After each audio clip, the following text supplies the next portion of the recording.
రెస్టారెంట్కి పంపిస్తారు, నేను వెళ్తా. అక్కడికి వెళ్ళే లోపల మెనూ కూడా మీరే ఆర్డర్ ఇచ్చేస్తారు.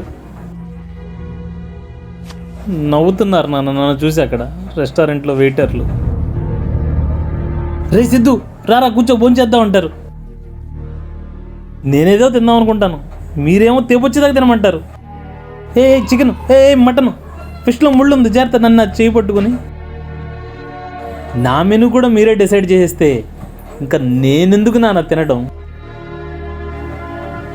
చివరికి పెరుగన్నంలో కూడా నాన్ వెజ్ నంచుకోమంటే కొంత దిగట్లేదు నాన్న.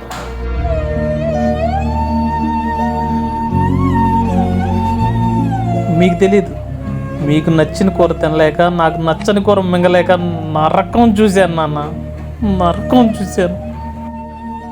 ఫ్రస్ట్రేషన్, కోపం, చిరాకు ఎవరి మీద చూపించాలి, ఎలా చూపించాలో కూడా తెలియకపోతే చివరికి అమ్మను కూడా తిట్టేశాను నాన్న. దాంతో అమ్మ వంట చేయటం కూడా మానేసింది.